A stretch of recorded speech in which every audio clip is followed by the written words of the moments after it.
What's going on, everybody? Hope you're doing fantastic as always.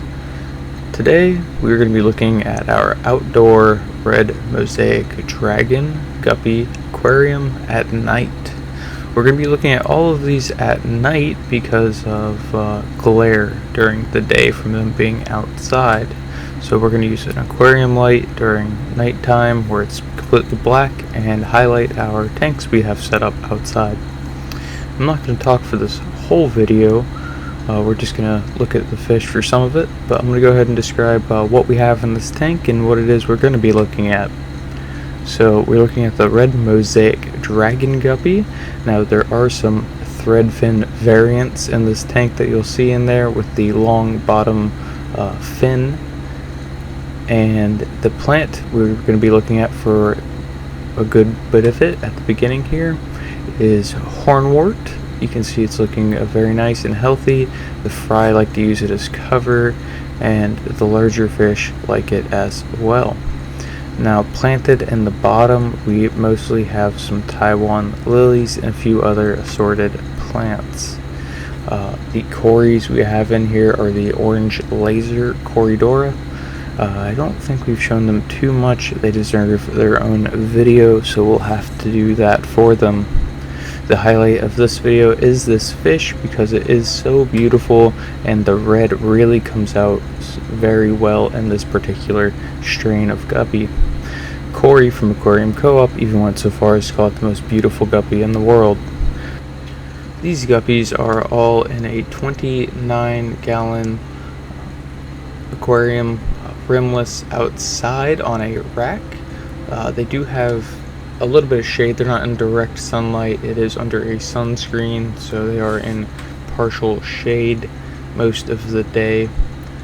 They are being filtered with both a hang-on back filter and a sponge filter. Now we can see the heater here in the frame, but it is not actually plugged in or anything. It's just in place for if we need it in the future. What we are doing is actually cooling these tanks for the summer because it's about 116 degrees out and even at about 90 at night. So we need to keep these tanks cool, not heat them. And we do that with actually with air, with wind. We wind cool them with fans because wind and water makes a chilling effect and it works very well. So that is how we keep the tanks to temperature. We like to keep them below 82. Really 72 is a good temperature, but realistically in the desert really we like to keep them below 84, so around 82 is our target temperature in summer. The gravel we are using, I believe, is just some black sand substrate from, just generic black sand from one of your pet stores. And that's about it for this tank. We are using a higher light for the video. Other than that, they normally don't get a light on this tank as they are lit during the day, so we want the natural light cycle normally.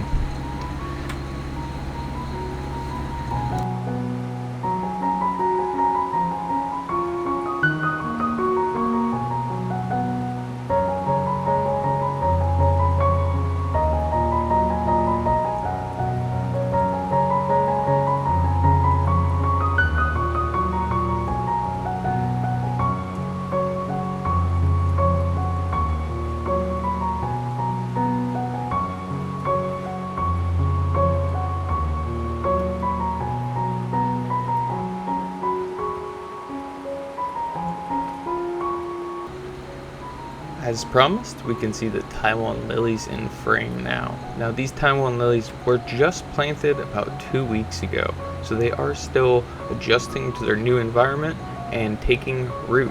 Once they establish a solid root system, they will start to grow new leaves and leaflets, sprout off new entire plants, and reach towards the surface as they block out light in search of more light. The middle blob there in the middle that's kind of black is our old sponge filter. The new one is on the left. The old one is still in the tank for a few weeks to help establish a new healthy bacterial colony in the new sponge filter. Leaving the old one in will help the new one establish it at a much more rapid pace. Now we can see the massive floating amount of hornwort there in the top. That is helping keep our water crystal clear and full of nitrites during the summer when we cannot conduct water changes because of the water temperature even coming out of the tap. The only thing we can really do is replace the evaporation, which is a lot outside. Now in the right corner there we can see some water wisteria that we have growing.